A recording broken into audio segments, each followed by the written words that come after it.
tengo como invitado a Ricardo Manetti, que es el director de la carrera de arte de la Facultad de Filosofía y Letras, dependiente de la Universidad de Buenos Aires, y además es un amigo. Hemos estado juntos en cada cosa, pero bueno. Bueno, Nora, a mí me pone muy contento estar acá. Cuando me invitaste, realmente me sentí muy contento, sobre todo porque me parece valioso que puedas tener en este momento un espacio para poder escuchar otras voces distintas a estas hegemónicas que nos intentan vender un único discurso. Me parece que espacios como de resistencia como este y de una resistencia crítica es lo que estamos necesitando, y escuchar otras voces. Y además vos sabés cuánto te quiero, cuánto te respeto, y es cierto que hace muchísimos años de aquellas vueltas a la democracia cuando nos juntábamos y que nos seguimos juntando también. Estabas trabajando para el gobierno de la ciudad. Sí, para la época del gobierno de la ciudad. Sí, pero incluso nos conocíamos antes. De la época, ¿te acordás cuando existía la verdulería, aquellos espacios que se abrieron con la vuelta de la democracia y aquellos? Sí, nos hemos conocido, hemos compartido momentos muy importantes de nuestra vida y momentos muy tristes también. Pero que de todas maneras eso es parte de la realidad, es parte de lo que uno no soporta, son las cosas que le vienen de afuera, que no, como las que nos está pasando.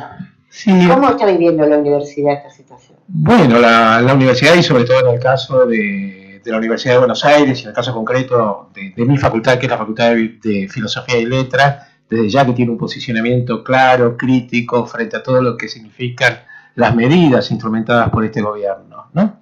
Digo, tenemos una responsabilidad como, en este caso, a mí, en lo particular, como director de una carrera de artes, que uno piensa en términos de artisticidad, pero también en términos de crítico, frente a todo lo que tiene que ver con los modos que nos intentan imponer determinados pensamientos y determinadas realidades, y sobre todo en un ámbito como es la Facultad de Filosofía y Letras, que tiene que ver con el pensamiento. Es un lugar donde tenemos la responsabilidad de ser cuestionadores. Si éramos cuestionadores, aún coincidiendo ideológicamente con muchos de los preceptos a los cuales uno puede compartir, imagínate cuando uno no comparte directamente las bases sobre las cuales se intenta instrumentar este concepto de república. Ay, es un horror que piensan decirle república esto, por favor. Es terrible, ¿no? Esta idea de un sistema dictatorial, además, un sistema sostenido desde una base absolutamente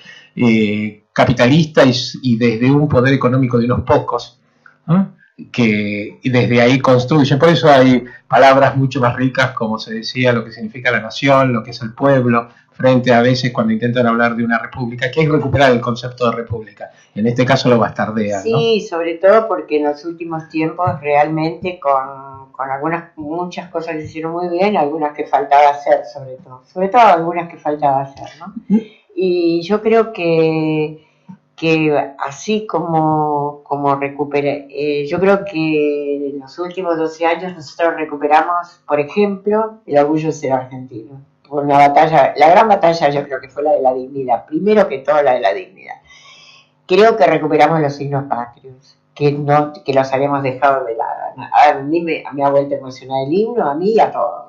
Me ha vuelto a emocionar la bandera, cosa que era como que era casi símbolo fascista, como le pasó a los italianos con los suyos, y de repente creo que estamos ahora estamos otra vez, que por Dios lo que me está pasando, qué vergüenza. Todo aquello que habíamos recuperado en cuanto desde un lugar de pensamiento, pero absolutamente también ligado a las emociones.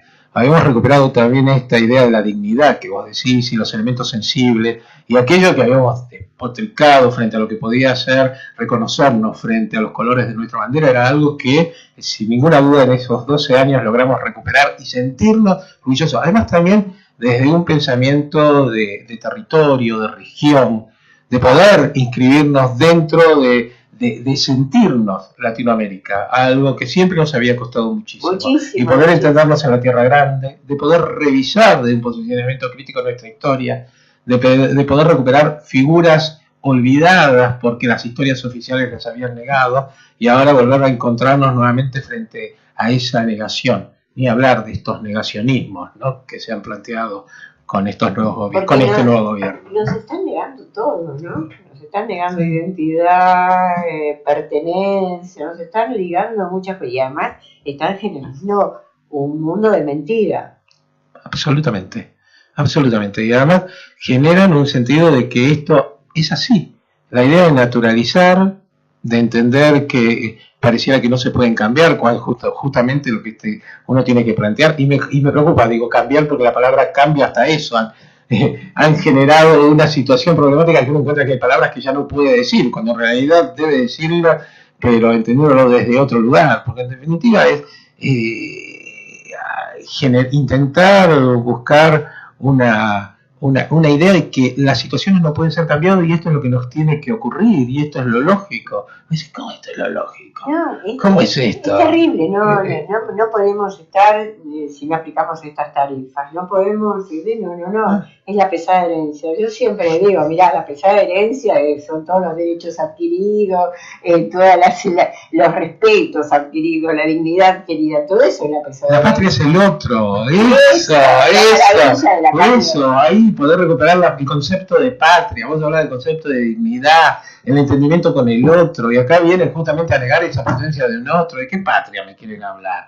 Y además esto de decir, no, porque tal cosa es. ¿Cómo tal cosa es? Y además, Ricardo, yo creo que lo que no pudieron soportar, yo creo que el kirchnerismo perdió, no por lo que no hizo, sino por lo que hizo. ¿Qué hizo? Eso es lo que generó los enemigos que tuvo. Y además una cosa muy concreta que el propio presidente en su campaña dijo, ¿para qué tantas universidades? Bueno, en el caso concreto del cuestionamiento a las universidades nacionales, sobre todo las universidades que se crearon en el conurbano, importantísimas, muchísimas. Hay familias que por primera vez tienen a alguien que accedió a la universidad. Ese logro es importantísimo. Y muchas veces nos planteaban aquellos que éramos de la Universidad de Buenos Aires, pero esto no perjudica a la Universidad de Buenos Aires. ¿Cómo va a perjudicar a la Universidad de Buenos Aires que aparezcan nuevas universidades? También para generar esta situación. La UBA, entonces la UBA va a perder alumnos porque está... No, todo lo contrario. Nos permite a la UBA también repensarnos dentro de estos nuevos contextos. Y eso fue lo que aparecieron una cantidad enorme y valiosas, con perfiles muy claros también, con una inserción profesional, pero de un lugar de un profesional crítico también. Todo esto que plantearon en el desarrollo y realmente estos 12 años son importantísimas. Y lo que nos encontramos que luego, cuando empiezan a plantear la cuestión presupuestaria, hay algunas universidades que todavía no han podido contar con sus presupuestos que corresponden al 2016 y con una intencionalidad de borrarlas del mapa. Es terrible, pero yo creo que desde el primer momento, incluso cuando se decidieron quién se iba a hacer cargo de la responsabilidad de las universidades desde el ámbito del ministerio, era claro que las universidades no importaban, no importan aquellos que puedan cuestionar desde un lugar de pensamiento. Por eso no importa tampoco los teatros independientes, y nadie se preocupa que puedan tener dinero para solventarlo, todo eso, pues no importa porque es mejor acallar. Y acallar es esta manera, no dar recursos. Y yo creo que vos lo explicás fantásticamente. Yo soy más práctica. No les importa que los negritos se reciban, tengan una carrera universitaria. No les preocupa, no ven. Me hace acordar a esa cosa insegura, inestable, ¿viste? De la gente que maneja algo y que se cree importante y que no se rodea no hace un buen equipo porque teme que el equipo lo supere. Entonces mejor mediocre, ¿no? Mejor mediocre. En este caso, a ver si nos cuestionan los negritos cuando salen en la iglesia, a ver si son iguales a nosotros. Bueno, esa es la gran preocupación. Creo que lo que no le perdona al kirchnerismo es los accesos que se permitieron. Si hay algo, ¿cómo va a poder ir a los mismos lugares que yo voy?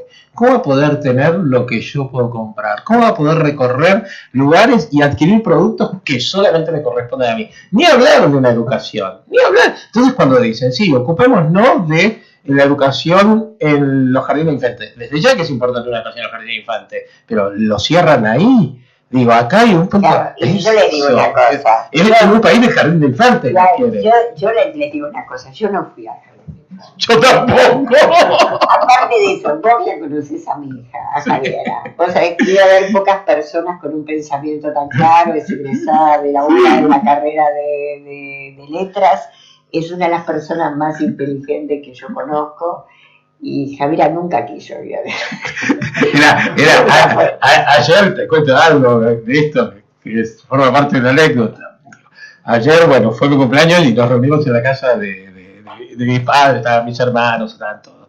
Y era muy gracioso porque a mí se me ocurrió colocar en el Facebook una foto que tengo del jardín de infantes. Pero yo fui al jardín de infantes desde cuando tenía 4 años, que me notaron, y fui desde el mes de marzo hasta el 25 de mayo. Y en realidad lo único que entonces se reía y decía, es la única foto que vas a tener en el jardín de infantes, tal cual. Yo actué el 25 de mayo y no quise volver más.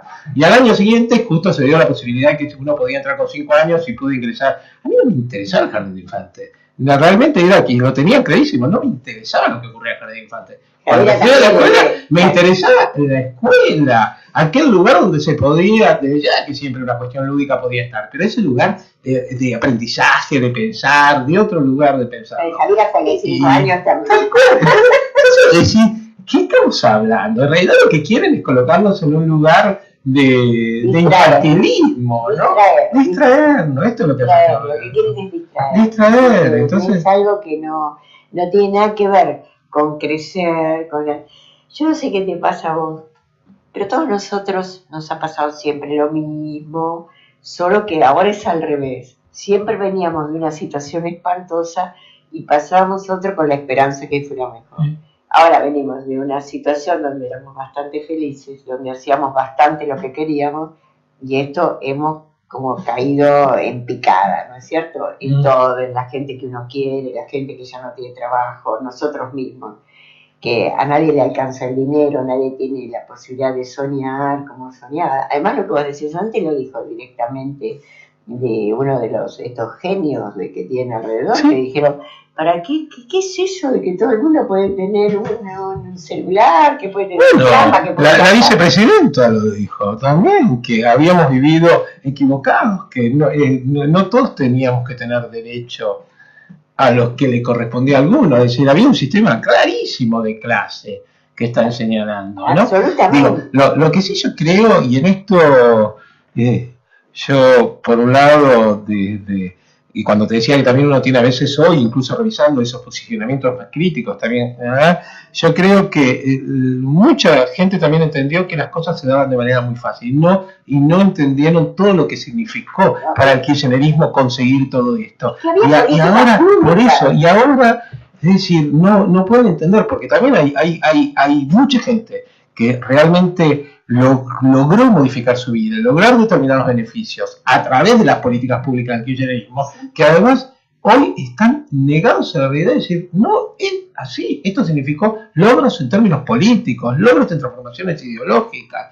Es decir, hay que tener claro los elementos de la historia, no esto que intentan borrarnos. Es decir, ¿cuál era la realidad del 2001 y cuál es la realidad que atravesamos? Una cantidad de años donde veníamos de un país devastado y ahora, por favor. Es al revés. Yo creo que es la primera vez que nos pasa la película al revés, ¿no? Es como si lo estuvieran pasando para atrás y nos cuesta mucho adecuarnos a esto. Pero te decía, nosotros estamos acostumbrados, la gente de la cultura siempre está acostumbrada. ¿Sabés lo que me da una pena que me pongo a llorar? Los científicos. Porque los científicos es la primera vez que pueden volver al país para hacer lo que pensaban y hacerlo por su país. Y como los científicos, muchos jóvenes que les pasó esto, que estaban haciendo algo que creían muy importante, una política, estaban desarrollando una política para su país muy importante. Y yo pienso, esos muchachos que vinieron acá, que pudieron poner el satélite, 2 satélites argentinos en el aire, pensar que es muy probable que se tengan que volver a cualquier lugar del mundo y su lugar que tenían en el mundo lo perdieron. Debe ser, pero a mí me da pena como país, te juro que me da pena, porque nosotros, mal que mal, en algún lugarcito, en una casita armamos un teatro, ¿no?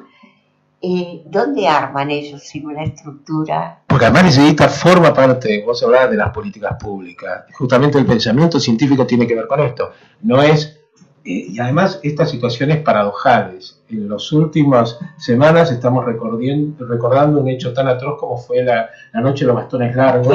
¿Vos estuviste ahí cuando Cristina? No, yo este viernes, Cristina, estuve en la Facultad de Filosofía y Letras, muy gracioso porque todo el mundo sabiendo, yo la he ido a ver a Cristina cuando volvió ahora, claro, de todo, y el día que estaba en la facultad yo tenía que ir a tomar examen a la carrera de imagen y sonido, a los finales, así que no pude estar, pero me iban enviando material, pero es esto, se da esta situación, en este recordatorio de aquellos dentro de años, hay una situación que se vuelve a repetir, se había logrado traer a muchos de los investigadores, no hablo de aquellos que ya no están muchos, pero sí aquellos que habían desarrollado y que habían tenido que emigrar porque el país no le habilitaba esas políticas públicas para esos campos de investigación y que se habían vuelto a partir de esos 12 años y que ahora encuentran nuevamente devastados y vacíos sus lugares de aplicación de lo que están haciendo. Y van a tener que volver a irse. Y es terrible. Es muy tremendo. Muy, muy, muy tremendo, muy doloroso. Y bueno, la carrera de arte está bien. Sí, la carrera de artes estamos, en realidad estamos también en una instancia de modificaciones de los planes de estudio, toda carrera requiere una actualización, requiere revisar sus contenidos, estamos, de algún modo también uno lo que en momentos como estos también busca aquellas instancias que permitan modificar algunos campos, y en parte lo que estamos haciendo, también revisarlo desde un lugar de pensar si hay situaciones en las cuales nos equivocamos, ¿no? Sobre todo cuando tenemos que ver con esta idea de los problemas de representación, de las ideas, creíamos que muchas instancias estábamos superadas. Y en realidad hay algo que demostraba que había muchos enemigos muy fuertes presentes y que quizás no le dimos la importancia que tenían como enemigos. Y entonces me parece que también eso obliga, también en el ámbito de la universidad y en el caso concreto de la carrera de arte, repensar cuestiones que creíamos resueltas y ahora nos damos cuenta que no, ¿no? Y además hay que volver a hablar mucho sobre, aunque parezca un disparate, hay que volver a hablar mucho de política internacional, hay que hacer charlas sobre estos temas con gente de la que sabe de verdad, para que todo el mundo se dé cuenta qué lugar estamos ocupando en el mundo y qué pasa en el mundo, no esta mentira, porque sobre política internacional nos venden todos los días una película. Pero no era lo más concreto. A mí me pasa que además de estar en la carrera de arte, ser director y tener una materia ahí, yo soy profesor titular en imagen y sonido, una carrera que es justamente imagen y sonido, la materia de historia de los medios. Hay situaciones que ya no creía en el sentido hipnótico, uno empezaba a plantear de la idea de cómo la gente quedaba atrapada en el medio. Y volviste, y ahora decimos, no, nos equivocamos. Si hay una cuestión hoy, cuando vos encontrás que la gente se queda parada frente a un televisor, que primero lo tenés en todas partes puesto TN, y vos decís, ¿qué es lo que ocurre? Entrás a cualquier lugar que entras TN, y además es esto de un sentido repetitivo en la idea de crear casi un autómata, un espectador que termina repitiendo lo que escuchó y dice, entonces volvés a decir, estas situaciones que se planteaba allá hace 50 años atrás, bueno, el lugar alienante, hoy decía, bueno, no, y la gente entiende que los medios comunican, pero no es una verdad absoluta. Ahora tenés que volver a plantear, porque, ¿viste? Como esta situación, no, es cierto porque lo dijo, y no pueden darse cuenta, y la idea es no tiene la capacidad de deslindar lo que a mí siempre me preocupó en el espectáculo o en el cine, que la gente tuviera diferenciación entre la ficción y la realidad, porque yo me daba cuenta que muchas se tomaban de la ficción una cantidad de costumbres porque no podían diferenciar que algo era real y algo era ficticio. Por ejemplo, la capacidad de la violencia de los juegos, por ejemplo, que no se daban cuenta que matar en un juego eso es irreal, ¿no? Que no podían ingresar a la diferenciación. Y me doy cuenta que estamos peor que nunca, porque no pueden diferenciar el discurso, no pueden diferenciar lo que le dicen de verdad y lo que es una mentira, no piensan después. No lo pueden pensar, y además esto de repetitivo, y porque me lo dijo, y además decís, bueno, te lo puedo haber dicho en el noticiero, pero el noticiero también es una construcción de algo, y aquel que te lo está contando, aunque te diga, no, tal es un ladrón, porque además te dice, tal es un ladrón, tal es corrupción.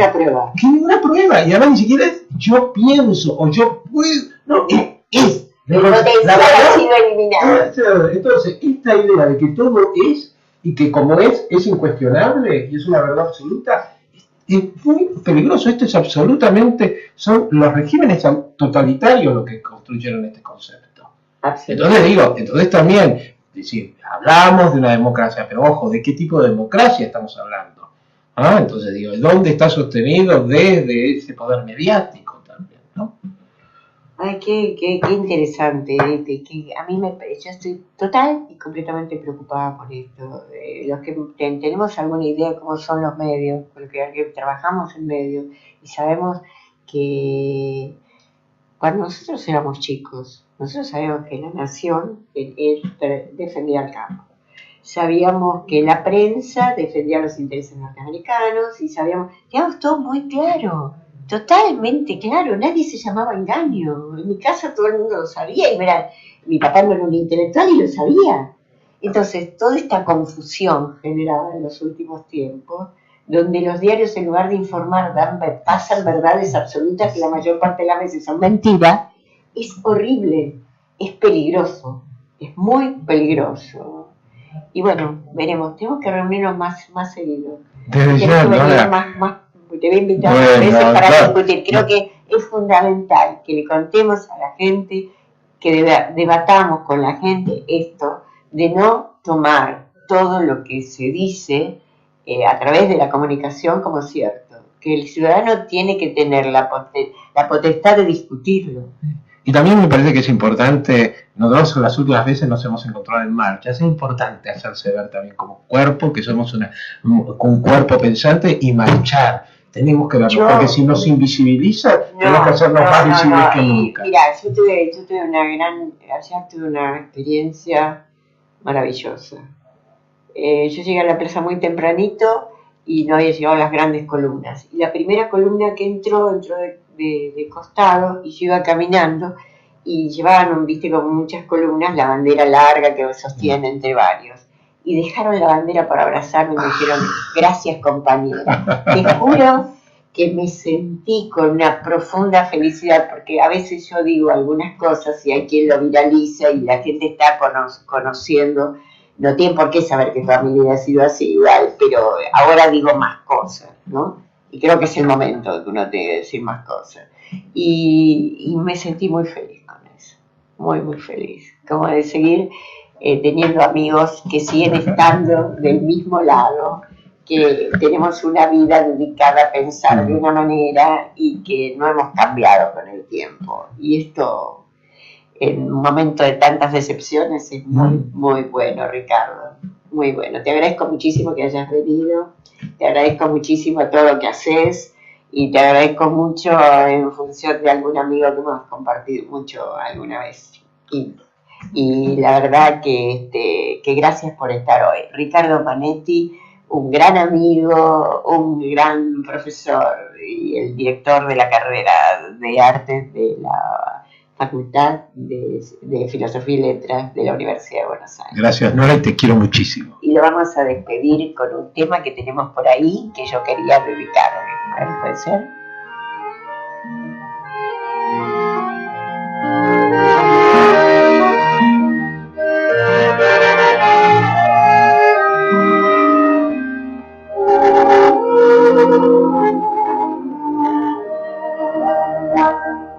Outside the